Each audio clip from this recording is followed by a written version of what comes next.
Hello there, I'm Colleen. I'm Anders. And I'm Daniel. We're three nerds that met through our love of science fiction and fantasy storytelling. Of course, one of our favorites is George Lucas's signature achievement, Star Wars. And if there's one thing the internet definitely doesn't have enough of, it's nerds talking about Star Wars. So here we are with yet another Star Wars podcast, where each week we discuss one of the films in the current Star Wars canon. From the sands of Tatooine to the levels of Coruscant, we cover it all. Yet another Star Wars podcast is available wherever you get your podcast and is part of the Forgotten Entertainment family.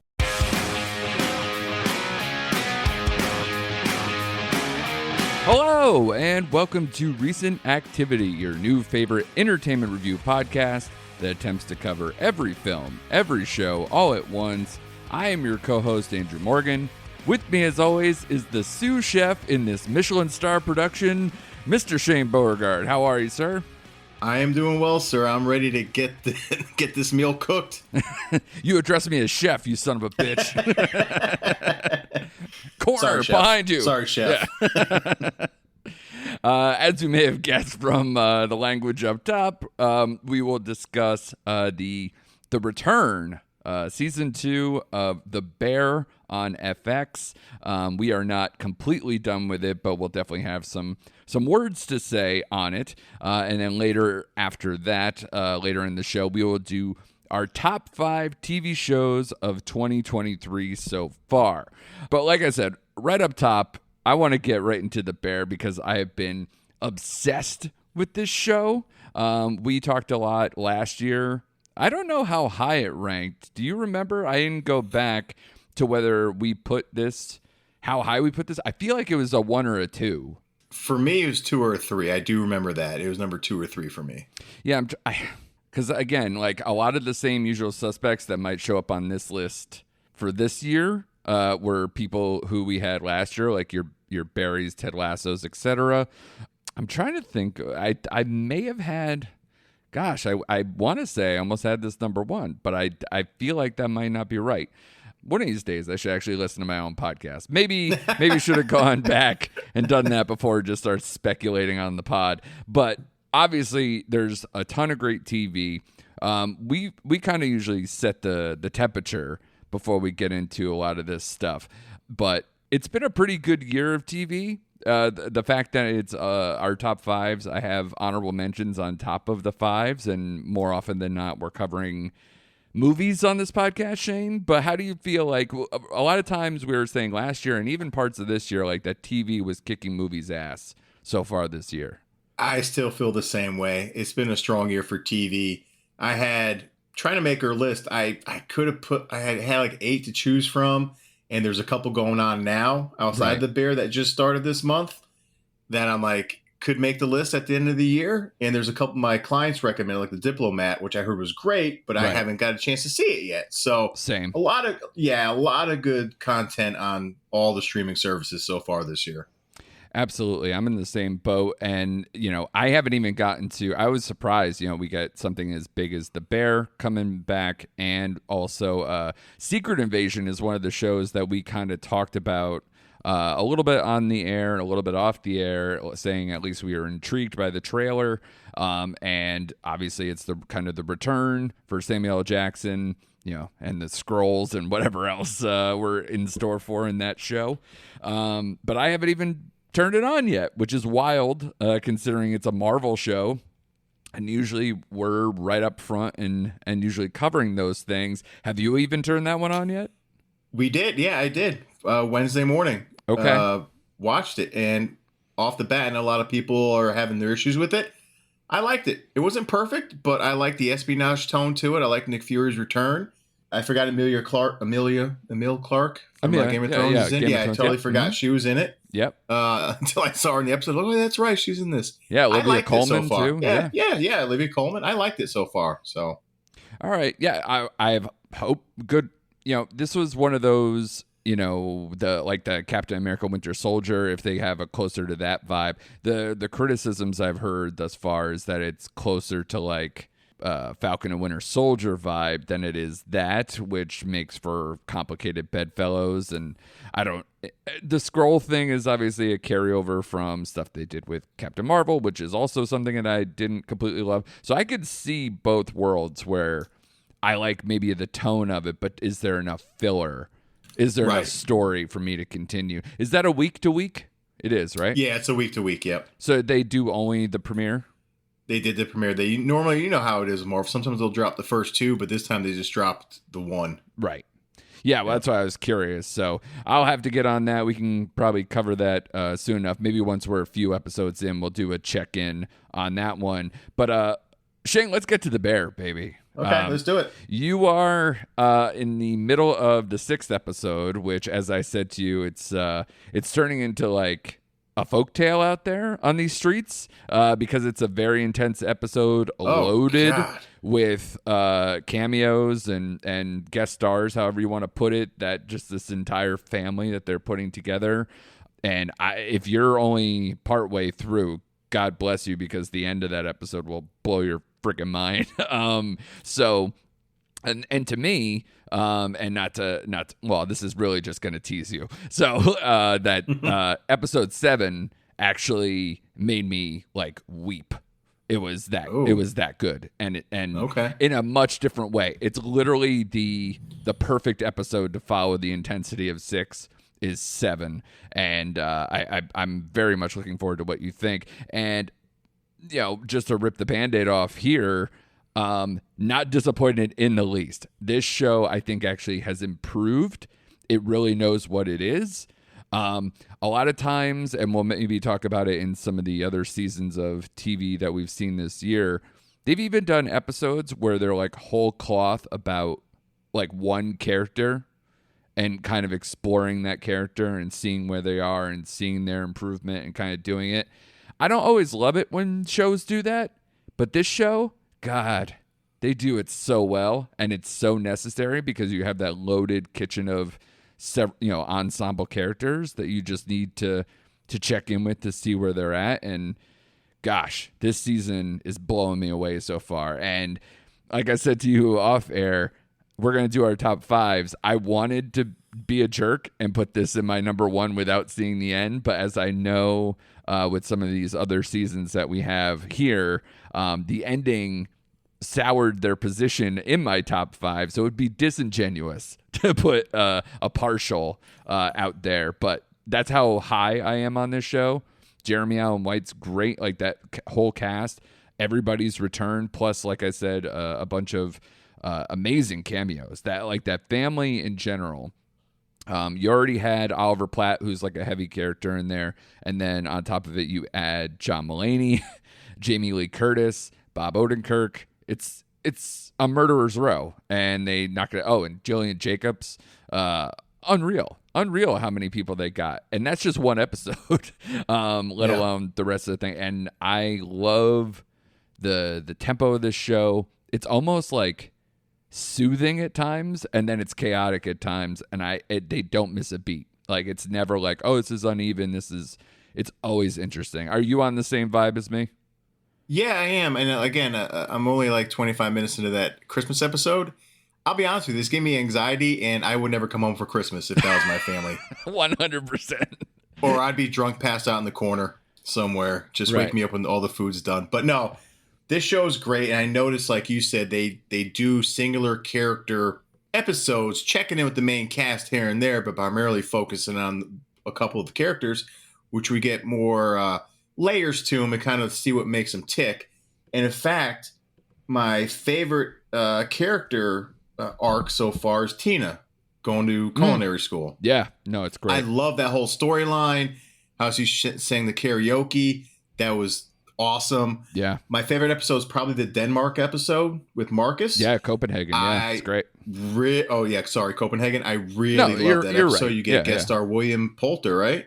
Yeah, the guy from who's playing in Guardians and all that stuff these days. Yeah. Yes. Mm-hmm. Great. And what I like about this show, too, is, yes, the restaurant is still there, but it's kind of out of the kitchen this episode. You know what I mean? Yeah, he's on a houseboat. You're in and out. Yeah. And it still works, man. It works. But like you said, it has a lot of heart. but it's like, oh, some of the pacing just makes me freak out. I'm not gonna lie, just like, oh, I need to pop some like some comic pills or something when I'm watching this thing. Yeah, it's like one part Uncut Gems and like another Yes. part ASMR, where I'm like just watching people cut things and like put things together, and I'm like, God, this is so soothing. I could Right, just sit it's- here and have this on in the background and just like fall asleep, but in a good Yeah. way. Like, I'm not saying Right. it's boring. It's never boring. That's for damn sure. No, never boring. But Jeremy Allen White, again, just like last year, man, he just commands the screen. And he was like one of my favorite characters of Shameless. So I'm glad Right. to see him carry this over into this show as well.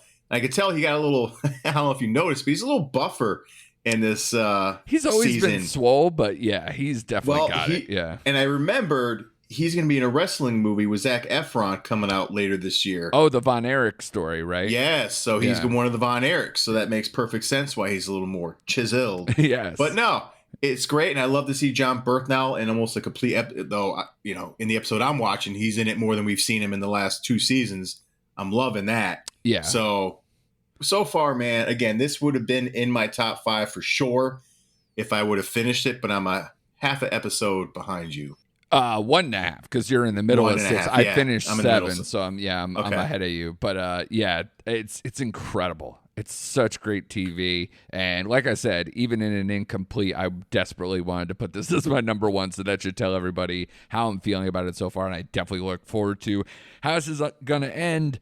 And for such an intense show, I really hope it doesn't do like hokey doke on us and just go too far. But man, get back to me when you finish episode 6, and then we'll talk about where this Okay. show may go at any given time, because it's amazing. So yeah, Bear High Marks, everyone check that out. Season 2, FX on Hulu. I wonder if they're playing games now because of the writer's strike. I wonder if they're actually going to put this on the air at some point too. But for right now, it's Hulu only, and they put the whole season out there, which is tremendous. Great. Yeah, this show, like, what do you think about that model? You're all in on the binge for this particular type of show? Yeah, and it's weird. I go back and forth. It's like I miss the days like the HBO shows that are once a week because it gives me something to look forward to that day and discuss during the week. But like a show like this, I just want to just mainline it into my veins Same. because I can't get enough of it. So yes, this for the model, the bingeable model, this is the way it would go for me. I think so too. And I think primarily because, again, we talked about these episodes where it's not like the story is like every episode is like a cliffhanger into the next, some kind of show like that. It's really not. They're almost like a collection of short stories that, come together at times. But there's a lot of stuff where it's just these solo episodes or a flashback entire episode like you're doing right now with the Christmas episode. So to me, I think the binge model is only way to go with this particular show. Because even batches doesn't make sense. Like if they did 5 and 5, or if they launched the first 3 and then weekly, it doesn't make any sense. So those other models to me don't work. So check that out, everybody. Season 2 of The Bear, FX on Hulu right now. The whole entire season 2 is available now. But let's get into some top 5s, buddy. And I told you, even just up until right before we turned on the mics, I was trying to, pull my usual shenanigans of like, I have 6 or 7 and I need to come up with a 5. Can I do this and that? No, make a decision. That was the final say from Chef Beauregard.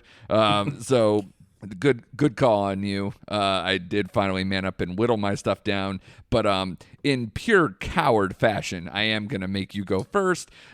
So let's do it, buddy. Let's get right into it. Our top 5 TV shows of 2023 so far. Your number 5, sir, is Okay, so this is a show I was late to the game on. It just finished its 3rd season in May. ooh. And I was put onto the show by a friend. I would have had zero interest in the show, and I couldn't stop watching it. Okay. And that is Dave. Oh yeah, I've been meaning to watch it. That's FXX, right, on Yes, Hulu? on Hulu. And it's about a neurotic mid-20s suburbanite convinced he's destined to be one of the greatest rappers of all time. Now he's got to prove it. So basically, it's Little Dicky, which I didn't know too much about him. But man, this show got better it built on each other after every season, and season 3, which I just finished over the weekend, is fantastic. Yes, it's goofy humor, it's Little Dicky's humor, but man, it's packed with a lot of heart.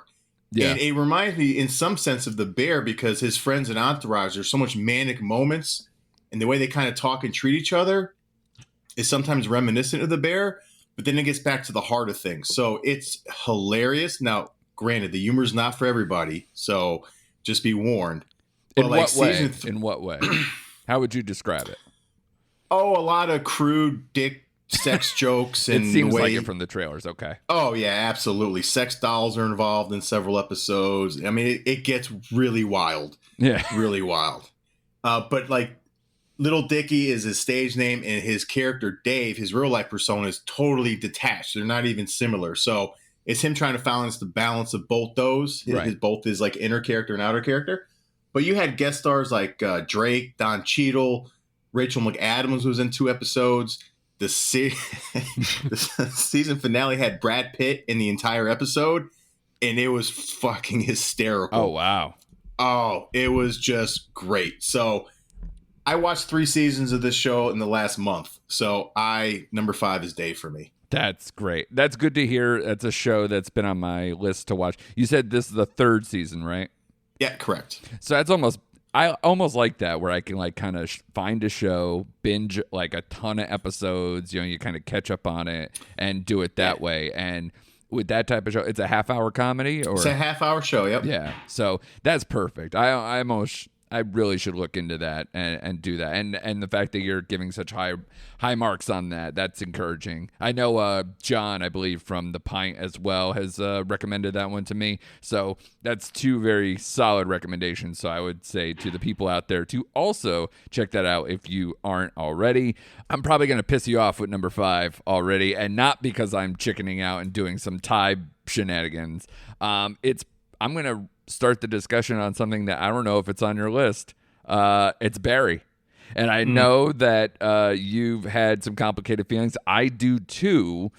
But when I looked at what I would basically knock out of my 5, they all have flaws. And what I will say about this particular season of Barry, the series finale, as well as 4th season? It was the 4th and final, right? Yeah. So here's the thing. And we've talked about it because we followed this, on the podcast and off. And I think the highs of this season are better than the high marks of some of these other ones. And I'll be honest, a lot of these shows that ended their complete run, as well as, just the new season, it's very hard to end a show. And I'm giving it a little grace for the fact that it didn't do it exactly how I would draw it up. But I would say up until when this show does a complete 180 and flashes forward in time, I would say I was having such a good time that I literally said to you, I believe on the mics, I was like, I can't see them fucking this up. And they kind of fucked it up. But even with the episodes after that, I would say it still did enough for me to hang tight, enjoy myself, and still enjoy the lunacy that this show can get into in that fun Coen Brothers type bizarro crime world type way. All the prison stuff, a lot of those early episodes, I enjoyed so much. And yes, while I may not have cared about some of the stuff when they move forward, I think the finale did just enough to keep me engaged. And I think for that, it's going to be 5 when you know damn well that if they really stuck this landing, it's probably a number 1 for me type of show. So the fact that it's 5 is giving it, a little bit of a knock in the face. But I will say I will miss this show, and I like this season just enough to have it land on my top 5. Wow. Okay. Yeah. I thought you'd have it a little higher, to be honest with you. Oh, no way. Oh, that was the thing. Yeah, I thought you were like, oh, you put it on there. I thought it was going to be. Okay. Yeah, you'll see as my list. You know me, I had major issues with the show, especially when they did that whole 180. It lost me. It did. I didn't like it. I didn't like the finale. I felt like I was watching Dexter all over again. And I'm like, oh, why? Why did you end it like just right. why? Yeah. it affected my rankings so much with this show. Right. So, yeah. So that's see, I don't want to ask you to see whether it's on your top 5, but well, let's move on to your number 4 because like I'm curious to see if Barry does land on your list at all. So I'm okay. curious. So this is one out of left field. This is something I really enjoyed, and I know the audience score on Rotten Tomato reflects otherwise. Ooh. But intrigued me enough to binge it in like 2 days, and that is Amazon Prime's The Consultant with Christoph Waltz. Okay. Yeah, I did hear mixed reviews on that. Came out in February 23. It's about a software company run by a child prodigy, now a young man. This isn't a spoiler, but he commits suicide, and you'll find out why. And Christoph Waltz plays a fixer who fixes random different businesses all over the world. He comes in, no one knows who he is, and he like changes the culture of the company, not knowing anything about gaming or software. But he has like this mysterious, messed up dark side that the employees are trying to figure out. Mm-hmm. But it keeps you guessing. It's quirky. It's got dark humor in it. They label it like a horror film. It has elements of horror in there, for sure. But it's like if Silicon Valley met Devil's Advocate, kind of like interesting. Yeah, like be careful what you wish for as far as the employees go. Right, because it does seem creepy. The way the trailer vibes, they're like, this guy's almost like single white female, and like he just appears out of corners, you know? Pretty much. It's very creepy. You don't know what's going on, but the intrigue after every episode, like Christoph Waltz, again, is so demanding and so freaking charming and funny and just eerie and makes your skin crawl all at the same time during this series. And the two leads, Nate Wolf, never seen him, and Brittany O'Grady, who was on the first season of White Lotus, great co-leads. She played the friend of the rich girl with Steve Zahn's daughter. But great show, great intrigue. I really liked it. I disagreed with the audience. I would have given this show a 4 out of 5. So I got it up higher. So that's my... And there's no continuing seasons to say like a one-off season, 8 episodes, 45 minutes, I think, an episode. Again, I binged it in 2 days. So out of left field is The Consultant. Amazing. Yeah. Now, have you heard any of the criticisms of that show? And do you like acknowledge them at all? Or because again, like I've heard some really mixed reviews. I get it because it's like a very slow burn in parts. Mm-hmm. And again, when you kind of find out the whole Christoph Waltz character at the end, it could be disjointing or shocking or just like confusing, because I get that because it made me really think. But yeah, I the critics did like this more than the audience. But again, I think it's too slow sometimes for the audience to be fully engaged. But I was engaged in the mystery of the whole thing and watching these employees trying to figure out what the hell's going on with this guy and what's his deal is. And right, because he was doing some crazy stuff within the company, and they're like, "What the hell is going on here?" Yeah, I liked it. Okay, it was like a Stephen King novel made into a miniseries, a good Stephen King novel. Ooh, not like Maximum Overdrive or anything like that. Right? Yeah, not the cocaine years. Okay, yeah, not the cocaine years. Yeah, all right. That works for me, man. That's great. So everybody check that out. You said Amazon Prime, and it's all available now. Was that a binge model too, or did they do week to week on that, or do you don't know? They dropped all 8 episodes at one time. Oh, excellent. And worthy of that approach? I mean, nobody's going to have a chance to do anything otherwise, but I was just curious. Right. I did, because again, I watched 4 one day and 4 the other day, and if I could stay up and if I was younger, I probably would have watched it all in one day. Yeah. I know people who watched all 10 of The Bear in one day, because again, they're half hours, so they just sat for 6 hours straight and just killed it. I was like, oh my God, man. It's nice to not have kids, I guess. Right. All right, so my number 4, I would think maybe this might end up on your list. I'm curious now, because you haven't said it thus far, so that's interesting. Is Poker Face on Peacock. This is my number 4. This is, of course, the Ryan Johnson project. Another stuff in the vein, murder mystery, kind of weekly serial type show, starring Natasha Lyonne as Charlie Cale. Now, basically, we followed this pretty closely. I mean, it's one of those shows that once it gets going, it's not something that we had to cover every week on this show, because it's kind of in the vein of a Columbo, Matlock, like these kind of like it's a mix of like kung fu mixed with where somebody rolling into town and something happens and you're trying to help figure out stuff like that. So it's a mix of that mixed with the murder mystery stuff of Ryan Johnson, who's of course known for Knives Out. So he knows how to definitely pen a murder mystery.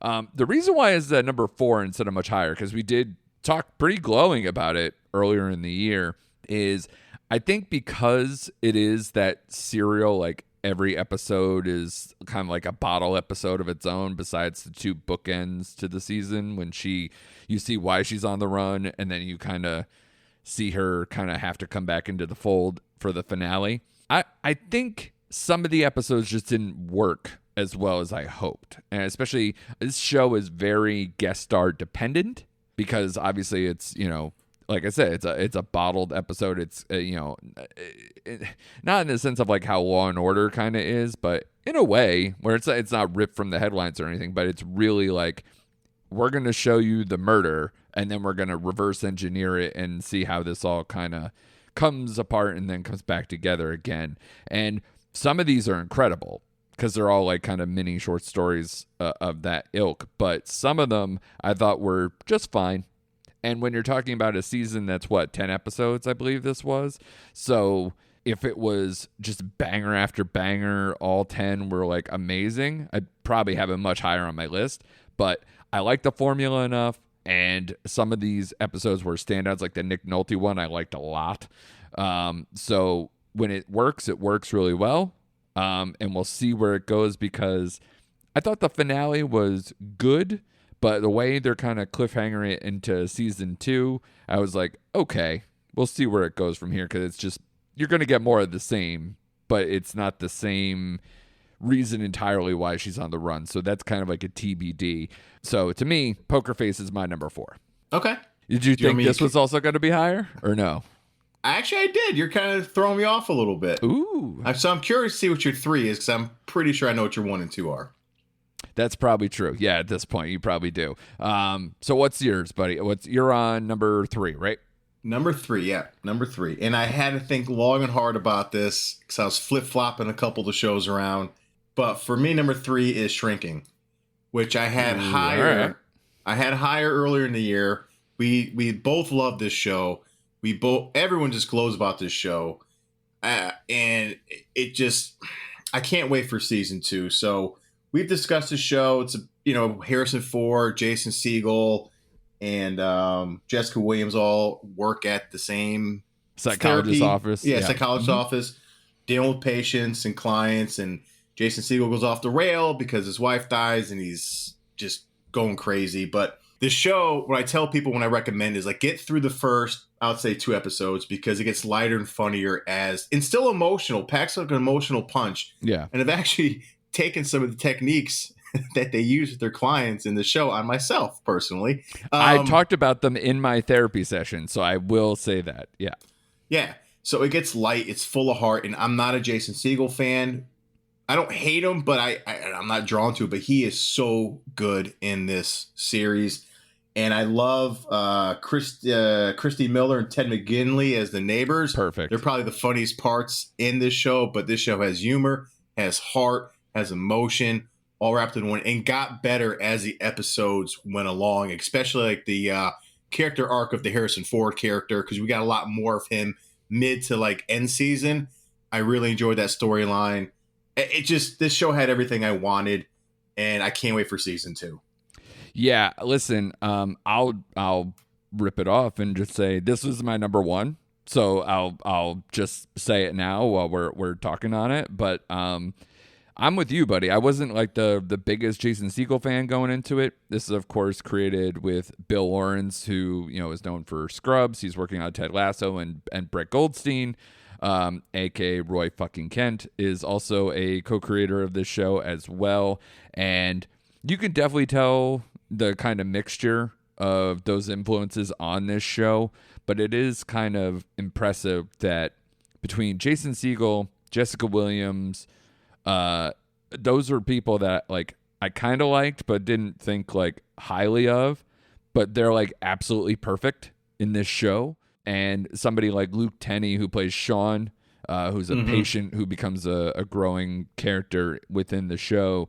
I didn't see him in anything before, and he's just, again, a perfect character for this project, and he's a tremendous actor. And I think my level of interest in shows, it's not always this way, because there's stuff like Reacher where I'm just like, yeah, this is fucking badass, and you just are like, yes, please give me more of that. But this was a show that had so much heart and really reached across between being like heavy drama and, you know, just laugh out loud comedy that just slayed me at times. And I don't know. I always, I don't know if it, again, because if I was going to put Bear number one, and this would have been my number two if I was allowed, or if I completed the Bear. I think you see kind of like a type for me where it's like guys who are kind of like falling down or in a life of chaos and trying to figure life out, and kind of like the support system around them, and still trying to piece a life back together after maybe you had either a rougher past or a rough present and trying to come out of it. And this show does that incredibly well, and does it in such a fun way at times. And Harrison Ford, I never thought he would be so good in TV. I never watched any of the Yellowstone shows, so I can't comment on where he is in that either. But hey, man, I love the fact that he's still working. I said it when we talked about the show before. Please bubble wrap him or shoot a bunch of episodes, please, so that way we can get him before the show ends. I want to see that arc completed. And yeah, just the depth of the casting, the amazing writing. I love this show so much. And honestly, there's been multiple episodes where I'm just a puddle of a human being by the end of it, but also had such a good time doing it. So yeah. That's a surefire number one for me. Okay. My number three is Daisy Jones and the Six on Amazon Prime. This show is right up my alley. I am such a sucker for music laden things that are either kind of like fake biopic / some kind of like, like Almost Famous is one of my favorite movies of all time. So like something like this where it's kind of like it's based on a book, but obviously it still is very reminiscent of the story of kind of like Fleetwood Mac in a way, where you have this band that was one incarnation, then a female vocalist comes in like a whirlwind and really sets the whole band dynamic on its ear, on top of the fact that, there's some complicated love triangles and just people trying to, again, figure themselves out or not be on drugs and alcohol and falling apart. So to me, this is catnip as a person who watched every single Behind the Music that there ever was and then loves music documentaries. And this is kind of just played out with tremendous performances. I remember at one point when we were doing the show, I said this particular actress, I said, I never seen her do a role where she wasn't in whisper tones the whole time. And that is Riley Keough, who is the lead of this particular show. And she is loud, proud, crazy, whirlwind, like a Stevie Nicks type character. And it's beautiful. The 1970s Los Angeles music scene stuff is great. Kind of like the Laurel Canyon kind of stuff that people have heard of, that music scene in the late 60s and 70s. It's kind of got that vibe where they're throwing parties and they're jamming with other bands and going on these. It's a whirlwind rise to fame story, the rise and fall story, and again ends in a mildly convenient way considering what they're doing. But it's a mini series. It's a one and done, 10 episodes, very bingeable, very addictive, a lot of cliffhangers to keep you moving on that. And Riley Keough, this is the best I've ever seen her by far. And the cast, again, is very deep. Everyone in the band is very enjoyable. There's a lot of humor in it, as well as solid music. Because I believe Phoebe Bridgers and some other more famous artists were able to write a lot of the music. So incredible stuff. Definitely worth checking out. And for you, Shane, in particular, very good minor role. He's in a few episodes. Timothy Oliphant is fucking amazing in this show, as this kind of like road manager thing to it. So definitely a high recommendation for me. This is my number 3, Daisy Jones and the Six on Amazon Prime. What do you got, buddy? That just goes to show you, because that was on my list and I forgot about it, like to watch it, because you've echoed it. I have clients who echoed it, and it's just one of that shows that just unintentionally got clicked down the ladder of shows I was watching. So yeah, I will get into this. But my number 2 was your number 4, and that is Poker Face. Oh, so wow. I didn't expect it that high for you. Yeah. I just echo everything you said. I love Natasha Lyonne. I loved every episode, especially Nick Nolte and the Joseph Gordon-Levitt episodes are my 2 favorite. The only episode that didn't work for me was the dinner theater one with Ellen Barkin and Tim Meadows, yeah. The Ladies' Man, yeah. Tim Meadows. That's the only one that I really didn't get into. But I love mystery shows like that. I like how it, like you said, reverse engineered the crime from, reverse engineered it. So I like that aspect of it, and how she's involved with all these. And I like the barbecue episode with I did. I like that one quite a bit. Yeah. Yeah, that was great. So again, I'm a sucker for these kind of episodic shows. While it has like it does have a main plot thread throughout that we eventually get to at the end, and I enjoyed that as well.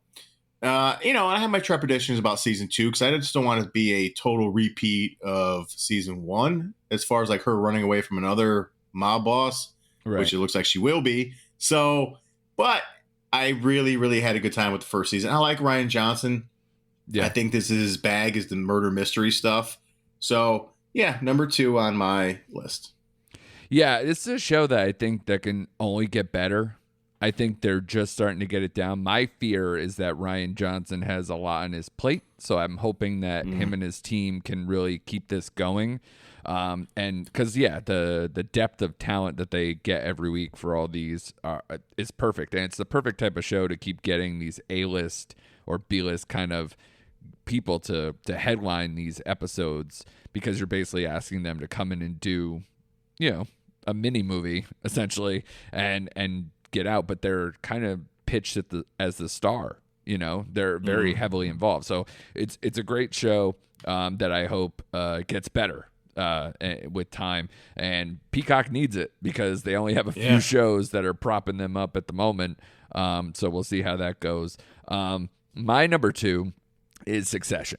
And I know you don't watch it, but this was the final season for them. And honestly, again, I mentioned up top because we did go through a stretch where we had Barry, Ted Lasso, Succession, Marvelous Miss Maisel all ended this year. And it's very hard to end a show as well as end a season on a particular note. And I think of all the ones that went away, this one in particular did it the best. And I think there's some people, friends of mine who had some mixed feelings about how they ended it and how it all came out in the wash for the Roy family. And it's tough because you're having a British showrunner trying to basically do almost a remix on the Murdoch family in a sense, or other kind of like rich elite media mogul type families. But I will tell you, there's a moment in the middle where there's a high profile death in the season, and once it goes from there, it is like rocket fuel. Everything is so intense. Literally every episode is like a day worth. That's it. It's a day, because they're following such a big event that it's like, all they could do is this slow plotting, like what happened yesterday, what happened this day. It's so much, because you're talking about, mergers and acquisitions. You're talking about funeral planning. You're talking about, there's a presidential election in that time period. There's a lot going on. So really excellent season. One of the better, some people, this is like a Pantheon show, like one of the best that HBO has done, let alone one of the best shows they've ever seen. So it depends on the mileage on that one, of course. But for me, I would say it's definitely one of my favorite HBO shows of all time. It's hard to go with anything else to see what the comparison is, but it's very Shakespearean. It's very, a lot of people came to it maybe because they love kind of the business talk. And like as a lot of swearing, a lot of like dirtbag humor for rich guys and elitist pricks and all this stuff. So those are a lot of the fun. It's one of the funniest shows, as well as being just crass, dark, overly dramatic. Like it's got such an intense tone. Like if for how much we gave those high remarks about The Bear for doing a similar thing, this show just never lets up. This show is always just something. We're on to the next thing that is high intensity, high drama, about these siblings, of course, in the Roy family. Kieran Culkin, A+ performance. Brian Cox did a great job this season, as well. Sarah Snook, all great. Alan Ruck, I love him too. But to me, Jeremy Strong he deserves all the accolades that hopefully come to him during Emmy time, because Kendall's story is rough in particular, but I think also the most relatable in certain sense. And there's so many quotable lines from this particular season, let alone this show, that I say all the time to my friends, including one Kendall Roy meme that I send to my friends all the time when they ask me how I'm doing. And he's like, I'm twin track, I'm dead inside, but I'm alive. So like stuff like that. So to me, that's that this show is tremendous, and I don't need to, belabor something that's been out for seasons and people think so highly of. But I would say, yeah, it's right up there with my favorite HBO shows of all time. And that's saying something, because The Leftovers is one of my favorite shows of all time, and that happens to be an HBO show. So it's right up there. It's very good, and I enjoyed the finale maybe more than people did. But I actually think it makes sense with the show. Okay. Even though it's as bleak and intense as everything has been so far with the show already. So that's my number 2. Okay, yeah, didn't see that one coming either. So okay, yeah. I tried to watch that show a couple times. I don't know if I was in the right headspace or just couldn't get into it. So maybe I'll wait a little bit and try to get back into the later date, because you're not the only one. Everyone glows about this show. So yeah, it's not the perfect change. Like if I drew a diagram, it's not the perfect, Venn diagram, at least of the thoughts of Shane. But at the same time, I think that if you got into it enough, I think there's enough there, especially with the the dirt bagginess of it might intrigue you more or less. Okay, that's a compliment. I'll take it. Yes, okay, yeah. Oh, we're on the same wavelength. I put it at number 2, so we're there. I know. Yeah. All right, so where are we at? My number 1? You're number 1, yeah. Okay, well, my number 1, we discussed this on the show. We reviewed it. It's another HBO show, and that's The Last of Us. Oh, you know what? I didn't even fucking write that down. I hate myself. Okay, sorry. Yep. Again, I would have put that in over Barry, if that makes any sense. I totally screwed that up. I forgot to put one on there. Yep, that's okay. Pandemic hits the planet, or hits the country, and it's a survival story. You got Pedro Pascal and Bella Ramsey as your 2 main characters, Joel and Ellie. And Ellie she's a very special individual, and Joel is reluctantly taxed with taking her across country to a group of people. But along the way, I love the tone of the show. It's not a zombie show, just to let people freaking know. It's not like one of those zombie shows. It's better than any of the Walking Deads that they ever freaking put out there. It's just a nice character story, and it gives great depth to Joel as we go along, and him building his relationship with Ellie, and they just start depending on each other and their own little family unit. I love the one-off episode you get here with the Nick Offerman character. Yeah, one of the best episodes of all time. It's tremendous. So I don't want to spoil it, but it makes sense because he was a character in the video game, but they did not give him this much depth as they did in the video game. So it's a very touching, emotional episode that just comes out and kind of knocks you on your butt. It's so touching, and Nick Offerman is just great in that episode. But Pedro Pascal and Bella Ramsey knocked this one out of the park. It's very faithful to the video game. They adapted it pretty much, a lot of it scene for scene. So I couldn't see any other show being my number 1 show. I cannot wait for season 2, which will be new territory for me because I did not play the second Last of Us video game. So we're going off the reservation for me. But kudos to Pedro Pascal, who just keeps on kicking ass all over the place. So yeah, it's always tough when a show does go off script in a sense, like i.e. Game of Thrones or even Dexter after the first few books they adapted or what have you. So, it'll be interesting to see if they take it directly with the second video game or how far they go, because obviously they don't have a ton of source material. So it'll be interesting to see where they go. I absolutely hate myself because I forgot this. If I had, it probably would have been my number 3. Okay. Where it would have been Daisy Jones 4 and Poker Face 5. Even though, yeah, it's so hard. It's again, hard. a good year of television so far.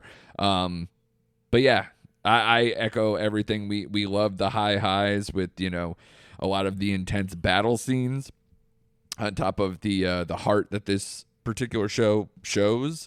And I love the relationship, love the cool side-by-sides of seeing how they did it in the game and then kind of showing how they did it a lot, shot for shot.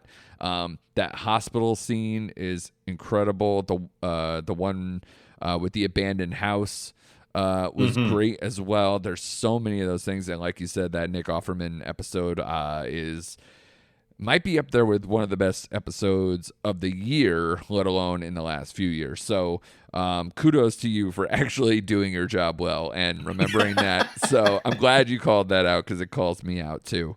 And I said already my number 1 is Shrinking. So, we covered all the bases there. But yeah, a lot of great TV out there right now. And it's amazing. And if I was able to put The Bear on there too, to think that I would...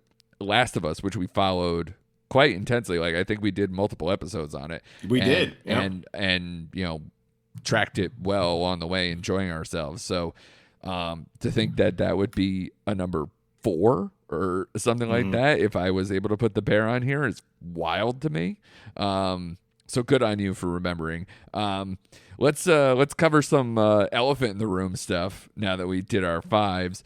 Number 1, most disappointing has to be The Mandalorian, right? Like, as far as something you were like high up on, and then like something I was really high on. Yeah. Again, that show to me didn't get kicked into gear to like the last 2 episodes. Like, too little, too late. Still confusing as far as where they were going, and right. I didn't even fully engage, I think, at any point in the season. Right. Totally let down. A lot of the storyline, especially with the spy stuff and the lobotomies episode with the scientists. We didn't need all that, but I don't want to belabor my points there, but there's a lot of stuff they could have cut out.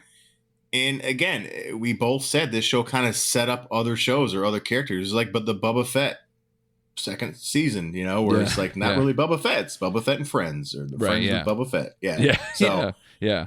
For that sure. is the most disappointing show so far this year. And the weird thing is, again, I don't think we did that episode this year, but like, we sing the praises every now and then of Apple TV Plus, and we have Shrinking obviously in there, but there were multiple shows that I think we watched in and out, and the finale of Ted Lasso, because I don't think we really talked about it on air at all. I thought they did a good job. I think it made sense for Ted the way it ended, so I can't really go too astray. But the season as a whole, they did a lot of what I would call message episodes, and really kind of in the same breath, I realize I'm saying in certain other shows where they do these one-off episodes where it's mostly about one person or one person's storyline, and I'm praising it. This one, okay. Certain storylines just were fine. It wasn't my favorite thing. And the Zava thing kind of like came and went. I understood it, but it didn't do a lot for me. And they were quick to kind of yank it. I think he's probably in 3 or 4 episodes, maybe not more. Even 4. I think he was in 2 or 3. Yeah. So I didn't love it when it was already happening. I liked how things kind of panned out with the season. I was also a Bulls fan in the 90s, so I love the switch stance they do, with that as well. So I don't know. The total football thing worked for me enough, and some of those other storylines. But honestly, I my favorite part is probably still Roy. Roy Kent is one of my favorite characters, and I think he does a really good job in this season. Maybe the last season was probably more my favorite Roy Kent, but as far as like my favorite stuff of this season, it's still probably with Roy and Jamie. Yeah, those two guys, whenever they're together, I probably like that bromance of sorts more than anything. Yeah, that was the best part of this season. If you have to stack the seasons, this is probably the weakest of the three, in my opinion. Because a lot of the storylines, it's a high bar, sort of. But yes. It is, and I still really thoroughly enjoyed this show. So don't feel like we're crapping all over Ted Lasso. No, absolutely not. I enjoyed it, but you said Roy and Jamie on screen together, best part of the whole season. I didn't care much for the Keeley stuff this season going on until like the very end. I got a kick out of that. But the finale I thought was a little too convenient, which I'm fine with. Everything was tied in a bow. I still don't like Nate, but I did like his total coming back to his normal self now that he got accepted by his dad and he's gotten confidence and, he got really what he wanted in the end. Yeah, they didn't know what to do with that. They really didn't, but it made sense in the end, I guess. Yeah, and the only thing I nitpicked, it was too tidy up with the bow. Like the whole Rebecca thing where the daughter falls in front of her and she looks up and it's the fucking guy from Denmark or wherever the hell they were. I'm like, oh, come on, really? Yeah, Amsterdam. What's the coincidence? Yeah, what's the coincidence he's going to be? Okay. I know. All right. Very For some reason, very convenient. I would have preferred if she would have flown to Copenhagen or something and like been waiting outside his boat or something. That would have made more sense to me than the timeliness of the daughter falling in front. But I'm nitpicking. A cool thing to do is there's a video on YouTube during like the last episode where they go back and reference a lot of stuff from season 1 as Easter eggs. I've seen in that last episode. There's a lot of that online. Yeah, it's very cool. So overall, I thought Ted Lasso did stick its landing. It did. In a weaker TV year, I probably would have put it in my top 5, and I was really thinking about it, but it felt at times disjointed for me to put it in there. Same. And this was my debate between that and Barry, where I was just like, the higher highs of Barry made it able to be on my top 5. And again, that would have even been booted if I remembered Last of Us. But but yeah, two shows that I still adore, but their final seasons weren't as good as their previous products, and that happens. And previous years I would have been singing their praises, and they would have been super high up. So no shade, still enjoy them. And honestly, Ted Lasso, the older stuff, I went back to a lot in the last year because I resonate with Lasso as a character, and I love that deep ensemble. So no shade, I will miss it. I wish they could have done more. But yeah. Still a great show. And going back to the Apple thing real quick, they're still having a good year. I mean, like the big door prize. Yeah, and you started Platonic too, or did you? Yeah, I did actually. So that's a fun show, the Big Door show. It's good. It's not great, but it's still quality to me. And then you got Ted Lasso and Shrinking. So still a good year for Apple Plus altogether. Yeah, it's funny. Like HBO just dropped This is shaping up to be in my top 5, but since I've only seen 2 episodes, I can't do it. But that's The Righteous Gemstones on HBO. And I believe this is the last season this might be the last season of that show. I think so. So I'm curious how they're going to stick that landing. But if you like outrageous comedy and you like Danny McBride like I like Danny McBride, oh my God, this show is off the freaking rails. It's so good. It's so weird that I have never seen an episode of that show, but I watched every episode of Eastbound and loved every minute of it. So like, I probably should get on that. But yeah, I totally agree with that.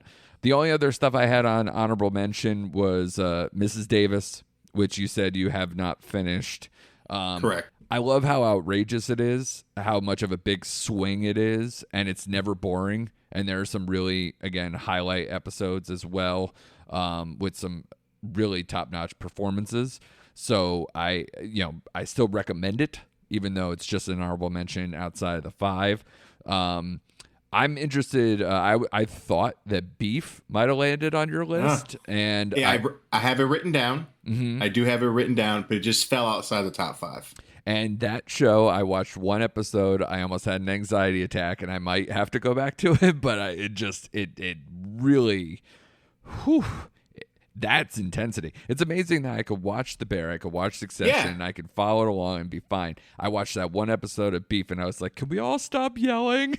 I was like, "I need an adult," So I don't know. No, that was on my honorable mention list as well. Again, it's very intense. So I'm shocked to say you couldn't watch it because, like the 2 shows you just mentioned, I'm like, oh my god, like you can handle those, you can't handle this. Yeah. But very good performances in that show. The only other like quick honorable mention I had was another Hulu show, which I think is on Amazon Prime now, and that's Jury Duty. Yeah, that's a freebie show. Freebie show. Yeah, with James Marsden, and it's about a trial and a jury they're all actors except for one guy, and he doesn't know he's in on the whole scheme of things. But it is absolutely comedy gold in some episodes. It is so funny. Yeah. Especially James Marsden thinking he's like an A-list actor, but like no one recognizes him or no one knows what he's been in. It is just hysterical. So if you want a good laugh and you like those kind of like almost kind of semi-reality shows, go watch Jury Duty, man. It's a good time. Yeah, and I know a lot of people might yell at us, or at least at me, because I loved the first few seasons of I Think You Should Leave, and I haven't watched this season yet. Otherwise, that might be something that's snuck in on the top 5 too, but which is so funny because I use the "You sure about that? You sure about that?" GIF all the time. So that's on me that I haven't finished up and gotten to. I think that's season 3 now for that on Netflix. So, any other things you want to shout out, or anything you're looking forward to, or you're just gonna hang tight and watch Secret Invasion, finish out The Bear, and I'm gonna wrap up the Bear by tomorrow. Watch Secret Invasion, and just kind of see what comes along, and maybe catch up on some of the shows you recommended. So. Yeah, same here. You gave me a lot to think about for stuff, the same way you were saying. It's been on the list, but haven't gotten to. So, and Apple TV Plus in general, like I've been meaning to check out Platonic. Big Door Prize intrigued me, so maybe I'll go back on that. But yeah, a solid year. A lot of shows that we really like are now gone, so we have to probably fill some holes. We do. Do you want to just quickly recap our top 5 for everyone out there in case they got lost in the sauce along the way? Sure, go for it, man. All right, my number 5 is Dave. Number 4 is A Consultant. 3 Shrinking, 2 Poker Face, and 1 The Last of Us. Yeah, and I don't know if I want to give the amended version, but originally, go ahead. Go ahead. Yeah, I Shrinking number 1, Succession number 2. I would put Last of Us number 3, Daisy Jones and the Six 4, Poker Face 5, but I originally had Barry as my 5. So, however we cheat and do all those things, which is always a trademark of this show, especially for me. So we wouldn't have it any other way, right? That's how we do. Right. Great job by you. You were talking to me about what you're trying to catch up with this week in terms of movies, so I'm not entirely sure. Indiana Jones is coming out this weekend. It's not getting the most favorable reviews coming out of it premiered in Cannes a few weeks back. Not going well so far, but we'll see. It's also not a very Cannes movie, so I'm curious to see where that goes. You mentioned Asteroid City and No Hard Feelings as well. Yeah, instead of Indiana Jones, I'm going to go see No Hard Feelings, which actually they actually did, I think, 6.5, which is way higher than they projected for it to make. Sure. In the movie theater this weekend, so I'm all over that, and then I'm up and down to Wes Anderson, but I am going to check out Asteroid City just based on the cast alone. Yeah, same. I have a very open weekend, so I think I might be able to do a lot of catching up with movies as well. So I look forward to that. I will also be doing my Netflix review for the week. If anyone didn't check out, so I talked about the Extraction 2 one. Is that the last one I No, I just think- did. oh. I did one in between, which I can't recommend, so I won't sandbag it on the air. And then I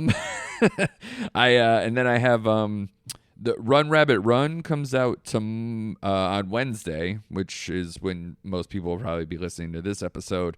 I saw that at Sundance. It's okay. I don't think that's the one I'm going to be reviewing for this week. So it's a horror movie. It's very not confusing, but I hoped for better. If you like creepy kid stuff a little bit, it'll get to you. And it's Sarah Snook from Succession. So if you're a Succession fan and looking for more of her, that's where to find it. That's on Netflix. But then Nimona is an animated feature coming out Friday that I'm curious to see how that goes, because the animated feature film, Oscar race or any of that stuff is wide open. I saw Elemental. It was fine. So I wouldn't think that, that might end up on some of that, but it's not. No one's going to beat Spider-Verse. We know this, but I'm just curious to see how that race is going to shake out. So I'm interested to see if Nimona is going to be one of the Netflix entries for that. So check out that review when that comes out this weekend. So a lot to catch up on, a lot of things to do. So next week will probably be another movie-loaded episode. Maybe a potpourri, a hodgepodge, a collection of films, a rich tapestry, if you will. So be sure to like, subscribe, review, check us out. And by the way, thanks to everyone out there. We're having like the best month we've ever had by a long shot. So thank you to our guests, and thank you guys for listening and keeping track with us. And be sure to come back next week for more recent activity. Boom, shakalaka.